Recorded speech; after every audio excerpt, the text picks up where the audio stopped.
नमस्कार, आप देख रहे हैं न्यूज 8 का डिजिटल प्लेटफॉर्म और आपके साथ मैं हूं प्रीति भारद्वाज। हम बात करने वाले हैं महिला आरक्षण बिल को लेकर। जी हाँ, इस पूरे बिल पर बवाल मचा हुआ है और इसकी तस्वीरें सुबह से ही अब आनी शुरू भी हो चुकी है। हालांकि कल देर शाम की बात करें, जब हमने देखा कि लोकसभा में इस बिल को पास नहीं कराया जा सका और ये बिल गिर गया। पक्ष में 298 वोट पड़े, लेकिन दूसरी तरफ विपक्ष में 230 वोट पड़े हैं। और चूंकि मौजूदा परिस्थिति को अगर देखते हुए बात करें तो यहाँ पर 2/3 बहुमत की जरूरत थी, जो कि सरकार इसे लाने में नाकाम साबित रही, जिसके बाद लोकसभा में ये बिल गिर गया। लेकिन इस वोटिंग के जरिए और इस बिल के गिरने के जरिए दो अलग अलग मैसेज भी देने की यहाँ पर कोशिश की गई है। एक मैसेज है सत्ता पक्ष की ओर से कि विपक्ष यानी जितनी भी पार्टियों ने और जितने भी सांसदों ने इस बिल के विरोध में वोट किया है, वो सभी नारी शक्ति वंदन अधिनियम के खिलाफ है। यानी वो महिलाओं को जो अधिकार दिए जा रहे हैं, उनको सशक्त करने के लिए, उनकी भागीदारी बढ़ाने के लिए वे उनके यहाँ पर विरोध कर रहे हैं। लेकिन दूसरी तरफ विपक्ष का कहना है कि हम महिला आरक्षण बिल को लेकर विरोध में नहीं है, बल्कि जो संशोधन इसमें किया गया है, परिसीमन विधेयक 2026 जो पेश किया गया है और इसमें जो ओबीसी महिलाओं को जगह नहीं दी गई है आरक्षण में, हम उसका विरोध कर रहे हैं।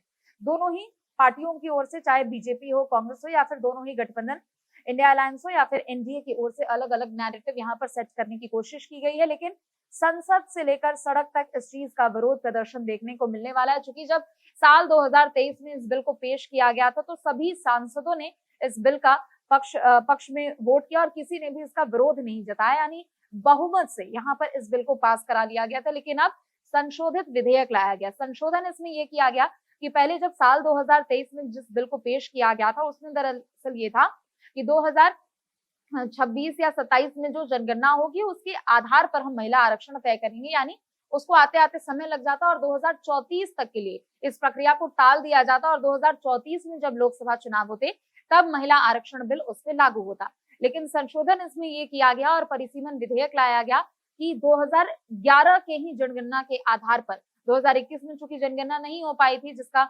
हालांकि खामियाजा हम देख रहे हैं कि अब 2026 की अगर हम बात करें तो कुछ जगहों पर अब जनगणना शुरू हो चुकी है, लेकिन आने में उसको वक्त लग जाता।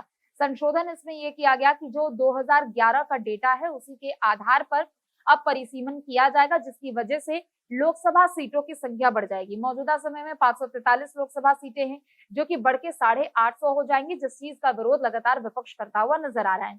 अब ऐसे में 2011 के डेटा के आधार पर परिसीमन किया जाएगा और उसके बाद जितनी भी सीटें होंगी, 850 सीटें बताई जा रही है, उसमें महिलाओं को 33% आरक्षण मिलेगा, जो कि 283 सीटें के आसपास यहाँ पर आरक्षित सीटें आएंगी। लेकिन इस चीज का विरोध विपक्ष लगातार कर रहा है कि परिसीमन और जो संविधान का 131वां जो संशोधित अधिनियम जो कहता है, वो ये कहता है कि पहले आप परिसीमन करिए, यानी पहले आप जनगणना कीजिए, उसके बाद ही आप महिला आरक्षण को लेकर जो आगे की जो रूपरेखा होगी वो तय की जाएगी। लेकिन दूसरी तरफ इस चीज का विरोध इसलिए भी किया जा रहा है क्योंकि साउथ की अगर स्पेशली हम पार्टियों को देखें, तो उनका कहना है कि सीटों की संख्या बढ़ेगी, वो ठीक है, लेकिन इससे सबसे ज्यादा फायदा हिंदी भाषी राज्य को मिलेंगे, जिससे सीधा असर इसका प्रभाव कहीं ना कहीं आने वाले प्रदेश के जो विधानसभा चुनाव होंगे, लोकसभा चुनाव होंगे, जहां पर बीजेपी की अच्छी खासी यहाँ पर संख्या है, बीजेपी का अच्छा खासा वोट बैंक है, उस पर भी असर पड़ेगा।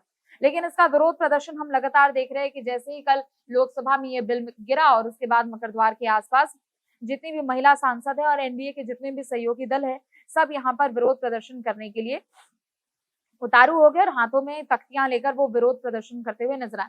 लेकिन अब ये जो मुद्दा है, वो चुनावी रणनीति बनाम महिला सशक्तिकरण हो गया, क्योंकि सभी पार्टियों की अपनी अपनी रणनीति है। उधर सपा, कांग्रेस और तमाम जो विपक्षी गठबंधन की जितनी भी पार्टियां हैं, वो कह रही है कि इसमें सिर्फ एसटी एससी महिलाओं को ही शामिल किया गया है, ओबीसी महिलाओं को शामिल नहीं किया गया है। लेकिन दूसरी तरफ अमित शाह ने भी जब अपने संबोधन में इस बात का जिक्र किया, तो उन्होंने कहा कि विपक्ष ये कहीं से भी नहीं चाहता है कि एसटी एससी की जो आरक्षित सीटें हैं, उनकी संख्या बढ़े।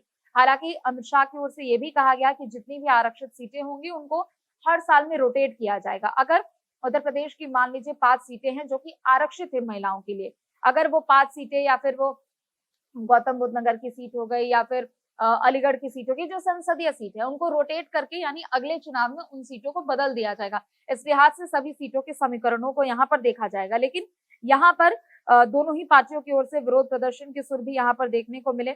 दरअसल नारी शक्ति वंदन अधिनियम के लिए यहाँ पर टीएमसी हो, डीएमके हो, समाजवादी पार्टी हो, इन सभी की ओर से यहाँ पर विरोध में वोट डाला गया और कांग्रेस की भी ओर से विरोध में वोट डाला गया। लेकिन हाँ, इस वोटिंग के जरिए और इस बिल के जरिए चुनावी एक तरीके से नैरेटिव सेट करने की भी कोशिश की गई है। क्योंकि देखिए, वोटिंग से पहले यह ऐसा भी मौका देखने को मिला था कि शायद ये बात नहीं बन पाई। क्योंकि देखिए, चाहे प्रधानमंत्री नरेंद्र मोदी हो, गृह मंत्री अमित शाह हो, उन्होंने अपने संबोधन में एक तरीके से, लोग कह रहे कि इशारा उन्होंने दे दिया था कि शायद ये बिल पास नहीं हो सकता है। और यही विपक्ष भी कह रहा है कि उन लोगों ने पूरी तैयारी कर रखी थी और इसी वजह से यहाँ पर जैसे ही विरोध में यहाँ पर वोट पड़े और एनडीए के तमाम सांसदों की ओर से यहाँ पर एनडीए के तमाम सांसदों की ओर से यहाँ पर विरोध प्रदर्शन शुरू हो गया।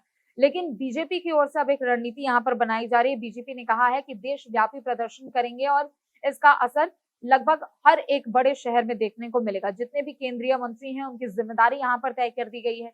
बड़े बड़े शहरों में जाकर उनको प्रेस कॉन्फ्रेंस करना होगा। सरकार की क्या रणनीति है, सरकार की क्या नीति है, इसको जन जन तक पहुंचाना होगा। और विपक्ष की ओर से क्यों इस बिल के विरोध में वोट किया गया, वो भी एक अलग नैरेटिव सेट करने की कोशिश की जाएगी और सड़कों पर भी प्रदर्शन करने की पूरी तैयारी यहाँ पर कर ली गई है।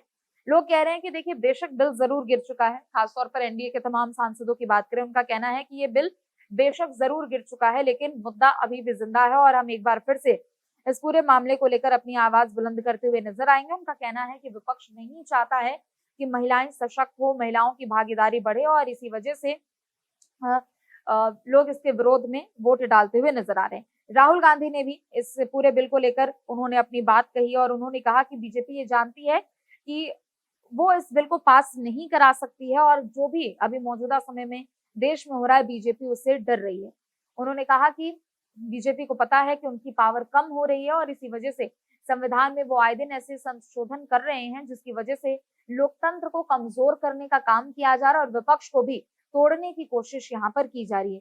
तो आरोप प्रत्यारोप का दौर भी यहाँ पर देखने को मिला। लेकिन चूंकि 3 दिन इस पूरे बिल को लेकर यहाँ पर चर्चा की गई, हमने देखा कि सत्ता पक्ष की भी ओर से, चाहे प्रधानमंत्री मोदी हो, गृह मंत्री अमित शाह हो, सांसद कंगना रनौत हो या फिर किरेन रिजिजू हो, सभी की ओर से यहाँ पर बातें रखी गई है। लेकिन दूसरी तरफ विपक्ष की ओर से विरोध में वोट किया गया। विपक्ष कह रहा है कि हम महिला आरक्षण के खिलाफ नहीं है, लेकिन जो आप परिसीमन विधेयक आप लेकर आए हैं उससे सीधा सरफायदा उत्तर की ही राज्यों को पड़ेगा और जो अभी सत्ता में लोग हैं उनको इससे फायदा मिलेगा। हम उस चीज का विरोध कर रहे हैं।